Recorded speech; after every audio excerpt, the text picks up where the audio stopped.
And we begin another incredible week here with Hachzek Musar Yomi, continuing learning Pirkei Avos with the explanation of Rabbeinu Yoina. We're up to the first Perek, the third Mishna. Says the Mishna, Antignois ish Seichai, Antignois a man of Seichai, Kibel mi Shimon HaTzadik. So in the previous Mishnah, we were discussing what Shimon HaTzadik, who was the Kohen Gadol, who was from the remnants of the Anshe Knesset HaGedolah, what he taught us. And now we have what his Talmud, what Antignois taught us. He would say the following: Al tihi kavod amisham shenetzarav amanas likabel pras. Don't be an avid, don't be a servant that is serving the master to get reward. Elavi kavod amisham shenetzarav sheloi amanas likabel pras. Why are we serving Hashem? Why are we doing Torah and mitzvahs? Not for the reward. V'hi mayre shemayim aleichem, the fear of heaven should be upon you. So Rabbeinu Yoina begins over here, and he says that what's the problem when one is mishamish as a rav to get the reward? She'ein zu avoida shlema. This isn't the perfect type of avoida. It's not a complete service of the master. She'ein oisa b'shul rabbi. Why? Because he's not working for the master. Ach lekabel pras. So we're honing in, says Rabbeinu Yoina. What's the problem if you work, if you serve Hashem for the reward? Is that you're not doing it for Hashem. You're doing it for yourself. You're not doing it for the master, but you're doing it for your own reward. And the Rabbeinu Yoina continues, but rather you should be an eved, a servant that's mishamish the master. Amenas shaloi likabel pras. Explains Rabbeinu Yoina, Yeshayimrim she'in la'avodas Hashem amenas shaloi likabel pras. Some say you should not serve Hashem not to get a reward. Because you should not do the mitzvahs and think you're not going to actually get reward. So rather change a fine nuance. But rather, not in order to receive reward. A fine nuance. We're not doing the mitzvahs for the pras. But of course, we could think that you're going to get reward. Meaning, Rabbeinu Yoina is teaching us, is it that we should forget about the reward? We shouldn't think that there is actually reward? Says Rabbeinu Yoina, according to this pshat, no.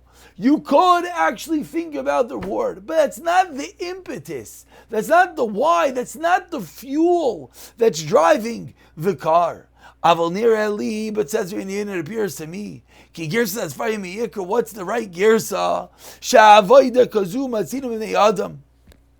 Why? Because we do find such a type of avoida. Ki eved miknas kasef kasboi. Because the Eved is an acquisition of the master. He's obligated to serve the master, even without the reward. We should serve Hashem not to get the reward. And this is in a detail that we saw at the end of Chovos HaLevavos as well, that why are we serving Hashem? It would be enough everything Hashem has done for us in the past. The fact that we made it to this moment, that we're breathing, that we're alive, all the goodness that has happened, that is itself enough for a reason that we should serve Him.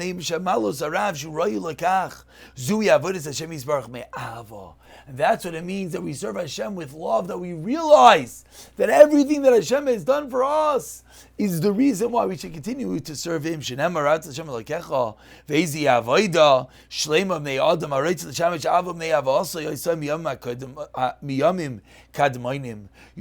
serve the person because you love him for everything he's done for you in the past. And even if you know,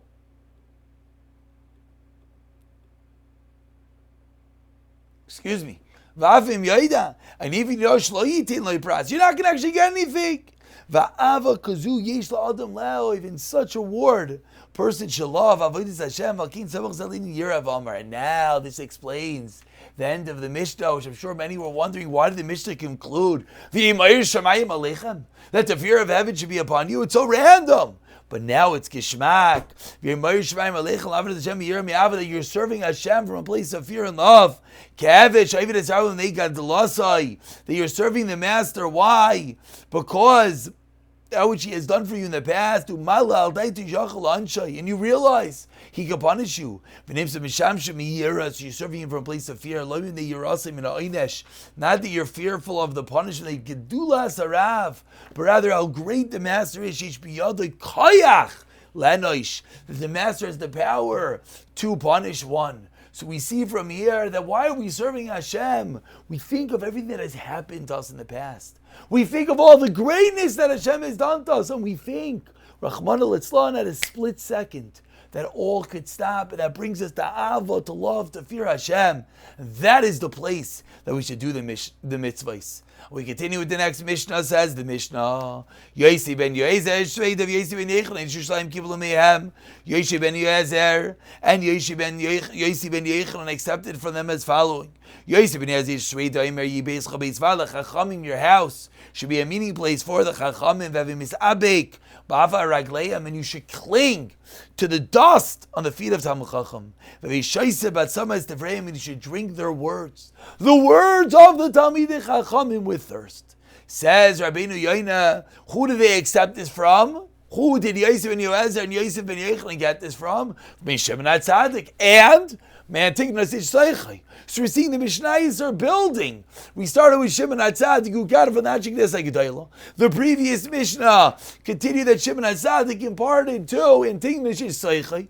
And now we have Antignas Ishtoichai and Shimon HaTzadik gave it to their Talmidim. Yosef ben Yoezer, Yosef ben Yechon, and starting to appreciate the progression, the transmission, the train of the Messiah. And Yosef ben Yoezer, says Rabbeinu Yoina, what does this mean? That your house should be a place that this is where Talmidei Chacham should gather, when they have to talk to each other. This is a person in a dignitary's house. Because if the person was a lowly man, when he said, guys, come, not guys, when he say the Rabbanan should come and meet here, maybe they're not going to want, it's low in their eyes. So this is what's going to bring a person that he himself has to be elevated so that his house can be the house that Talmidei Chacham will want to come to. And then it continues the Mishnah of Yishvi Misabik Barav Ragleim. You should cling to the dust of the feet of the Talmidei Chachamim. What does that mean? Shinigla Kavod. Honor them. You should stand in front of the Chacham, and they should sit on the benches. You sit on the ground. The way it was working, Talmidei Chacham would be on the chair, and the people who were learning from them would be on the ground, literally by the dust of their feet, as it says in the Gemara in Chulin Yeshiva. Shimashti ani ba'amida. V'zeu shaymer eskabed im kol briyos avim mechabed es chachamim. And finally, v'yishes about sames devrayim, when you listen to words of Torah, when you talk to Talmidei Chachamim, you talk and you listen with thirst. You drink up the words. V'zeu kamei shenemar, as the pasuk Shlomo HaMelech has taught us in Mishlei, nefesh Tzeveya Tavos Neifes, a satiated soul will trample on the honeycomb. The nefesh reiva kol marmataik. But the starving soul, all the bitter things are sweet. That when you're really hungry, anything is amazing. Even bitter waters is sweet. That is the way. Misha who saveya b'divrei Torah. So who sees b'divrei Torah v'chafsevim doesn't want them. Then what? Even if you hear margolios, it doesn't do anything to you. You feel I have enough. What are you telling me more Torah? But if someone is raiv, if someone is starving, if someone feels I can't get enough, and he's desiring to hear the words of Torah, even if you hear something without a tam, yimtak, it's sweet of you, when he rejoices because he knows, shu emes achas rabbi amray, and that's the attitude that we have to have, that the Rav is saying it. Whether it's the Rebbe, whether it's the Rav, whether it's a Shiva, it's emes. And therefore our approach to hearing the words of the Rebbe, of the Rav, of the Talmud Chacham, of the teacher, of the Meira is what? The approach is we're thirsty. Whatever you tell us is going to be gavaldic. Whatever you tell us, we might understand it, but we're going to suck it up and lap it up, and we're going to be thirsty to hear it, because that's how we have to approach the words of the Rebbe. We'll pick it up from here in the next Mishna. B'siyata Dishmaya.